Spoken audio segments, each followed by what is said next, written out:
ವಿಶ್ವ ಪರಿಸರ ದಿನಾಚರಣೆಯ ಅಂಗವಾಗಿ ನಗರಸಭೆ ಮತ್ತು ವಾಸವಿ ಕ್ಲಬ್ ಸಹಯೋಗದಲ್ಲಿ ನಗರದ 7ನೇ ವಾರ್ಡ್ ವ್ಯಾಪ್ತಿಯ ಶೆಟ್ಟಳ್ಳಿ ಕೆರೆ ಹತ್ತಿರ ಗಿಡ ನೆಡುವ ಕಾರ್ಯಕ್ರಮದಲ್ಲಿ ಭಾಗವಹಿಸಿ ಸಸಿಗಳನ್ನು ನೆಟ್ಟು ನೀರಿಣಿಸುವ ಮೂಲಕ ಗಿಡ ನೆಡುವ ಕಾರ್ಯಕ್ರಮಕ್ಕೆ ನಗರಸಭೆ ಅಧ್ಯಕ್ಷ ಬಿಎಂ ನಾಗೇಶ್ ರವರು ಚಾಲನೆ ನೀಡಿ ಮಾತನಾಡಿದರು. ಇದೇ ಸಂದರ್ಭದಲ್ಲಿ ನಗರಸಭೆ ಪೌರಾಯುಕ್ತ ಮಹೇಂದ್ರ, ಉಪಾಧ್ಯಕ್ಷ ಲೋಕೇಶ್, ಸದಸ್ಯರಾದ ಸತೀಶ್ ಬಾಬು, ಸರ್ವಮಂಗಳ ಲೋಕೇಶ್, ಲೆಕ್ಕ ಅಧೀಕ್ಷಕರಾದ ಚಂದ್ರು, ನಗರಸಭೆ ಅಧಿಕಾರಿಗಳು ಹಾಗೂ ಸಿಬ್ಬಂದಿ ವರ್ಗ, ವಾಸವಿ ಕ್ಲಬ್ ಅಧ್ಯಕ್ಷೆ ರೇಣುಕಾ ಜಗದೀಶ್, ಗುರುಮೂರ್ತಿ ಹಾಗೂ ತಂಡದವರು ಹಾಜರಿದ್ದರು.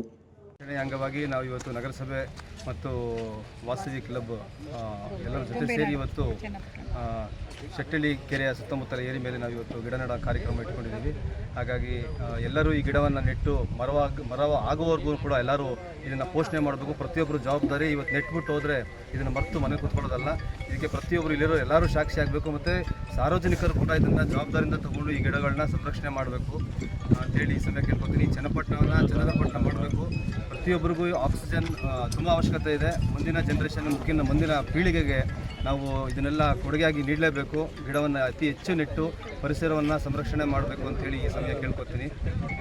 Thank you. ಪರಿಸರ ದಿನಾಚರಣೆ ಅಂಗವಾಗಿ ಚನ್ನಪಟ್ಟಣ ನಗರಸಭೆ, ವಾಸವಿ ಕ್ಲಬ್ ಚನ್ನಪಟ್ಟಣ ಹಾಗೂ ಸಾರ್ವಜನಿಕರ ಸಹಯೋಗದೊಂದಿಗೆ ಶೆಟ್ಟಿಹಳ್ಳಿ ಕೆರೆ ಒಂದು ಏರಿಯ ಮೇಲೆ ನಾವು ಗಿಡ ನೆಡುವ ಕಾರ್ಯಕ್ರಮವನ್ನು ಹಮ್ಮಿಕೊಂಡಿದ್ದೀವಿ. ಹಾಗಾಗಿ ವಿಶ್ವ ಪರಿಸರ ದಿನಾಚರಣೆ ಕೇವಲ ಜೂನ್ 25 ಮಾತ್ರ ಆಗದೆ ಇಡೀ ವರ್ಷ ಪೂರ್ತಿ ವಿಶ್ವ ಪರಿಸರ ದಿನಾಚರಣೆ ಆಗಬೇಕು ಅನ್ನುವಂಥ ನಿಟ್ಟಿನಲ್ಲಿ ಈ ಸಂದರ್ಭದಲ್ಲಿ ತಮ್ಮೆಲ್ಲರಿಗೂ ನಾನು ಕೋರ್ಲಿಕ್ಕೆ ಇಷ್ಟಪಡ್ತೀನಿ.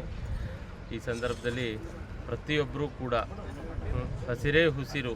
ಹಾಗಾಗಿ ಹಸಿರನ್ನು ನಾವು ಬೆಳೆಸಿದ್ರೆ ಉಸಿರು ನಮಗೆ ಸಿಗುತ್ತೆ. ಹಾಗಾಗಿ ನಾವು ಮರಗಿಡಗಳನ್ನ ಹೆಚ್ಚು ಬೆಳೆಸುವ, ಒಂದು ವೇಳೆ ಬೆಳೆಸ್ಲಿಕ್ಕೆ ಜಾಗ ಇಲ್ಲ ಅಂತಂದರೆ ಬೆಳೆಸಿರುವಂತಹ ಮರಗಿಡಗಳನ್ನ ಪೋಷಣೆ ಮಾಡಿ ನಾವು ಹೆಚ್ಚು ಹಸಿರನ್ನು ನಿರ್ಮಾಣ ಮಾಡುವಂಥ ನಿಟ್ಟಿನಲ್ಲಿ ನಿಮ್ಮ ಎಲ್ಲರ ಕೈಲಾದಷ್ಟು ಅಳಿಲು ಸೇವೆಯನ್ನು ಮಾಡಬೇಕು ಅನ್ನುವಂಥ ನಿಟ್ಟಿನಲ್ಲಿ ತಮ್ಮೆಲ್ಲರನ್ನು ಕೋರ್ತಾ ಮತ್ತೊಮ್ಮೆ ಎಲ್ರಿಗೂ ಕೂಡ ವಿಶ್ವ ಪರಿಸರ ದಿನಾಚರಣೆ ಶುಭಾಶಯಗಳನ್ನ ಕೋರ್ತೀನಿ. ಪರಿಸರ ದಿನ ಆಗಿರೋ ಕಾರಣ ನಾವು ಇವತ್ತು ಗಿಡ ನೆಡುವ ಕಾರ್ಯಕ್ರಮವನ್ನು ಹಮ್ಮಿಕೊಂಡಿದ್ದೀವಿ. ಅದರಲ್ಲಿ ಎಲ್ಲ ನಗರಸಭೆಯವರು ಸಹ ನಮಗೆ ಸಹಮತ ನೀಡಿದ್ದಾರೆ.